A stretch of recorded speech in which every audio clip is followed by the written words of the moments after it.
జరగండి.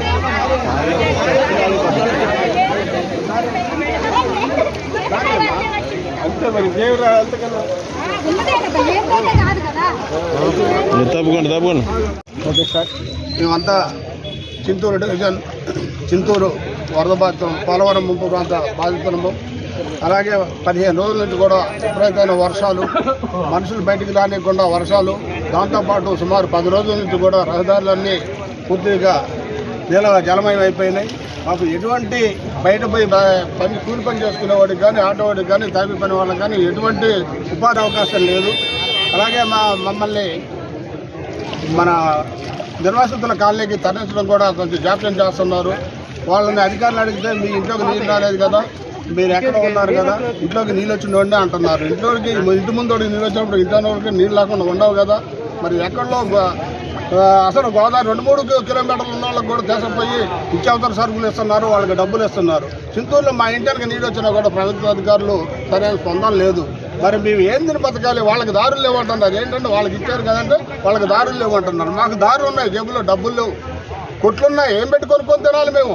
మమ్మల్ని కూడా పట్టించుకోవాలి. దీనికి ప్రధాన కారణం పోలవరం. ఈ పోలవరం నిర్వాసితులు సుమారు 10 సంవత్సరాల నుంచి కూడా ఎన్నో పోరాటాలు చేస్తున్నారు.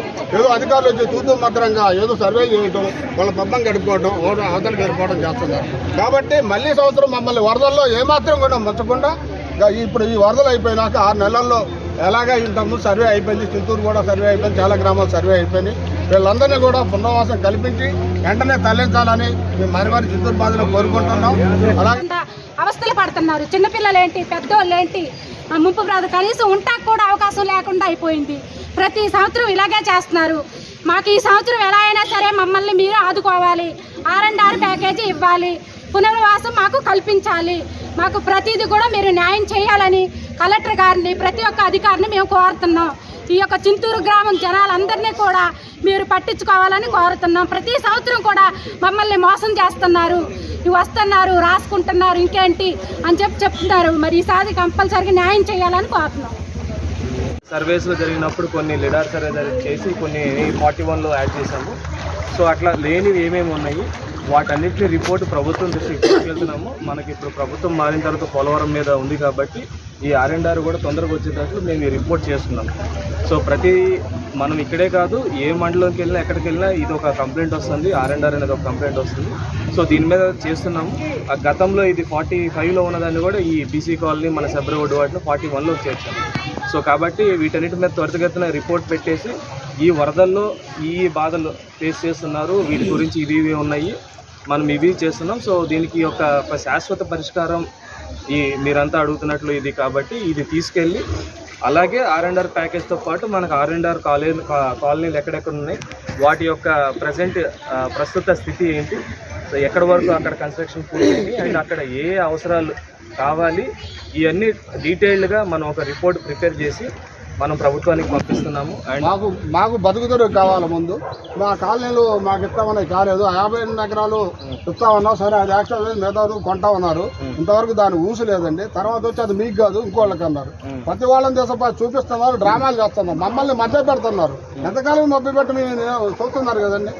ప్రతి సంవత్సరం 22 సంవత్సరంలో వరదలు అక్కడికి వచ్చినాయండి, పూర్తిగా అక్కడికి వచ్చాయి. మా ఇల్లు దెబ్బతినిపోయాయి.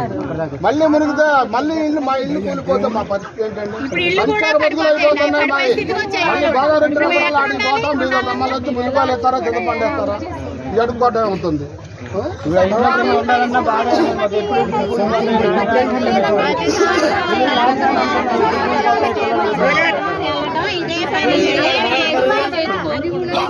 లేదమ్మా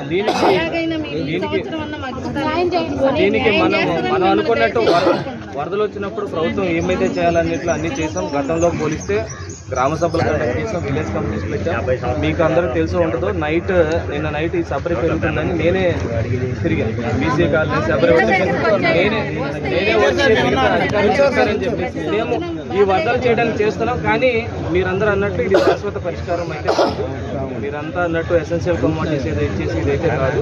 ఇది ఎక్కడికి వెళ్ళినా కానీ గౌరవ కలెక్టర్ గారు కానీ, ఇప్పుడు JC సార్ కానీ, మనకి వేసిన నోడల్ ఆఫీసర్స్ అందరికి వెళ్ళినా కానీ ఇదంతా వస్తుంది.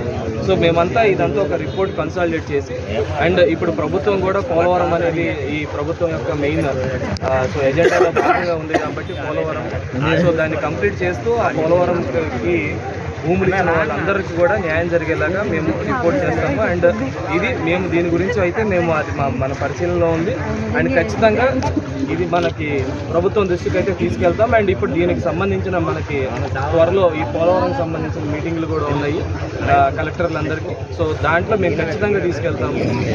ఇది కాదు అండ్ మీలో కూడా ఇచ్చిన పిటిషన్లన్నింటినీ కన్సల్టేట్ చేసుకొని వాటన్నిటి మీద కూడా ఒక రిపోర్ట్ ఇస్తాం. అండ్ R&R కాలనీ యొక్క పరిస్థితి ఎట్లా ఉందో దాన్ని కూడా మేము పరిశీలిస్తాం.